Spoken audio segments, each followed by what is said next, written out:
you saw the title of my presentation. Next, please. Where you can see the electromagnetic spectrum. On the upper part is the ionizing part. Somewhere between is a very small part, which is the visible part. Just below is the infrared part, and below the infrared, under the lowest line, somewhere in the middle, is the anthropogenic part of the spectrum. One characteristic of all types of wireless communication electromagnetic fields is that they combine both high and low frequencies. They have RF or microwave carrier waves, which are modulated and pulsed at ELFs, extremely low frequencies. And they also have random variability by their nature, which is even lower than ELF is ULF in most cases. One characteristic of all man-made electromagnetic fields is that they are totally polarized and coherent. And this is a significant difference from most, if not from all, actually, natural electromagnetic fields. So we cannot confuse natural electromagnetic fields with anthropogenic electromagnetic fields anymore. They are of different nature. Next slide, please. We live within a natural electromagnetic environment. We have the terrestrial on the left is our home, Earth. We have terrestrial electric and magnetic fields. They are static, basically, and locally polarized. I'm not saying totally polarized, I'm saying locally polarized. And similarly, we have the cell membrane electric field, which is also static, and it is also locally polarized. And both fields, terrestrial and cell membrane, they respond when they undergo changes of about 20 to 30% of their normal intensities, then we have problems. We have problems during magnetic storms in human population, which take place every 10 or 11 years for a few weeks or days. And during these magnetic storms, there are changes, variations in the geoelectric and geomagnetic fields on the order of 20% of their normal intensities. And then we have the cell membrane electric field that whenever it undergoes changes of 30% in the normal membrane voltage, then the voltage-gated ion channels, they open or close.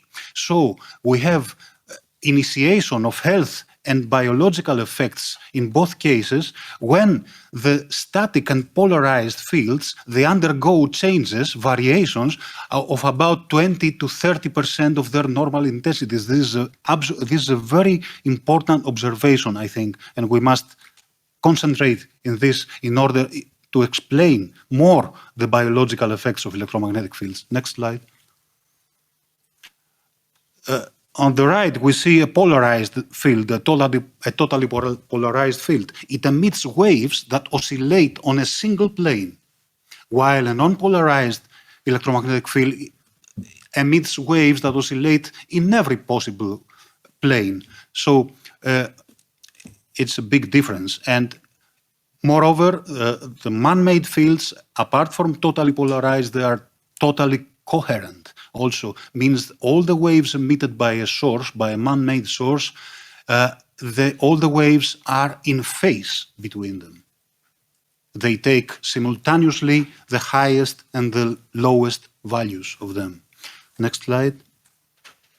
I'm sorry. The polarization, this huge difference between man-made and natural fields is the cause, is the answer why we have problems with a cell phone, which has an intensity of 0.1 milliwatts per square centimeter when it's close to our head. And we don't have problems with solar radiation, which is 100 times stronger. The answer is that solar natural radiation is not polarized, while all anthropogenic fields are totally polarized. And what do the totally polarized fields do? Next slide, please. I will say it in the next slide. Totally polarized fields, they can produce constructive interference and they can amplify their intensities at certain locations, which natural fields, non-polarized, they cannot do it. And moreover, the polarized and coherent fields, they can force all charged particles to oscillate in parallel and in phase with them. And we are talking about living tissue. We are talking about the mobile ions, which are in billions inside every single cell and tissue, and they are forced to oscillate in parallel and in phase with these fields, and this initiates biological effects. Here we see main sources of man-made electromagnetic pollution, which are high voltage power lines and wireless communication, electromagnetic fields of all types, mobile telephony, Wi-Fi, cordless phones, etc. The first is continuous waves, the high voltage power lines, continuous waves. The other are pulsed waves, as you can see a sample from a mobile phone signal at the lower picture. Next slide, please.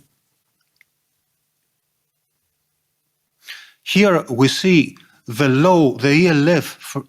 ELF, the low frequency pulsations of various types of wireless communication electromagnetic fields. In the upper left, we see the 217 Hertz pulsations of 2G mobile phones. In the upper right, we see the 100 Hertz pulsations of 3 and 4G mobile phones and base antennas. In the lower left, we see the 10 Hertz pulsations of Wi-Fi. And in the lower right, we see very complicated, which is the final signal from a base antenna, which communicates every moment with hundreds, thousands of cell phones having a signal like the upper right. So if you join all these complicated signals, you get a most complicated signal, unpredictably varying each moment, of course, which is the signal of a mobile phone antenna. Next slide, please. Here we see DNA fragmentation from wireless communication, EMFs. On the left picture we see is the usual picture of unexposed tissue. These are eggs from fruit flies of different developmental stages. S1, S2, S3, S4 are different developmental stages. And in the right picture, we see this characteristic fluorescence that denotes fragmented DNA. Next slide, please. And some people say you can have effects in animals, but we do not know if we have effects on humans. But cells are basically the same in all animals, including humans. They have the same structures, the same membranes, the same ions, the same organelles, the same everything, the same cellular functions. And since health effects initiate always at cellular level, we can expect the same effect to be in different animals, and that's why we see many basic effects like oxidative stress or DNA damage in various animals, in many, and even in plants. And here we see human peripheral blood lymphocytes. The upper left is unexposed cell. We see the 46 chromosomes are intact. In the upper right, it's exposed to an extreme dose of caffeine, about 300 times higher than the permitted caffeine dose. We see a gap, a smaller aberration in one chromosome. Smaller aberrations are called gaps, and bigger ones are called breaks. Breaks are bigger gaps, if I should say it simply. And in the lower left, we see a cell exposed to a cell phone from 1 centimeter distance, and we see a break with the fragment of the chromosome displaced from its original position. And in the lower right picture from the microscope, we see a cell which was exposed to both the high caffeine dose and the cell phone, and we see many more aberrations. Next slide, please. Some people still wonder whether we have or not effects from man-made fields, but this is simple to be answered. They can go in the internet, in the Google, and type, for example, mobile phones, health effects, and they will get hundreds, thousands of studies, of scientific studies.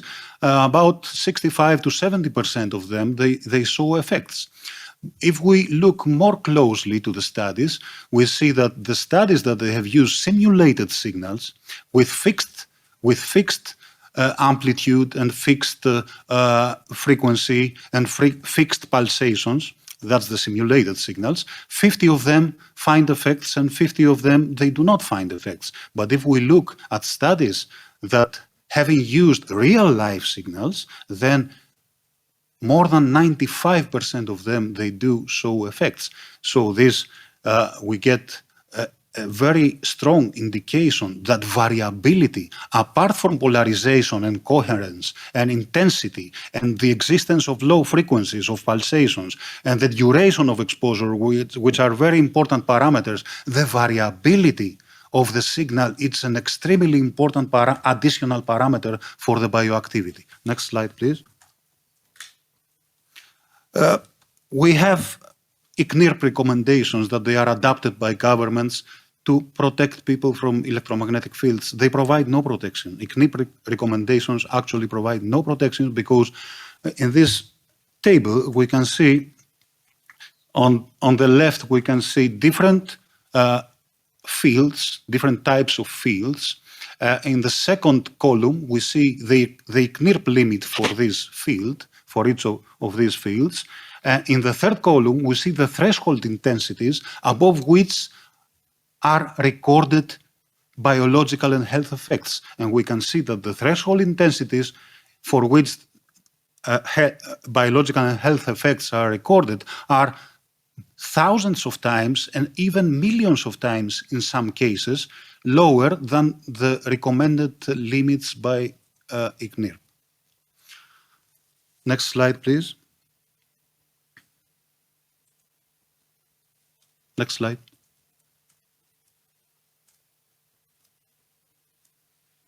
Next slide, please. Next slide. That was the next slide? Okay.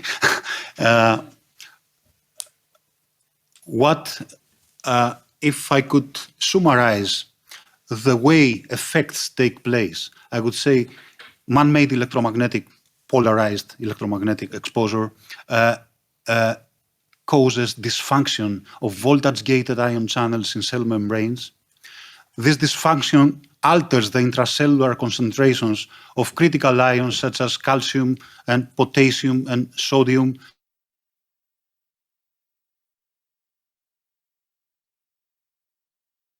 And structure of the voltage-gated channels on cell membranes and how the dysfunction of those channels can cause all these effects that we were talking about. If I have time later, maybe I will talk more about this. Thank you very much.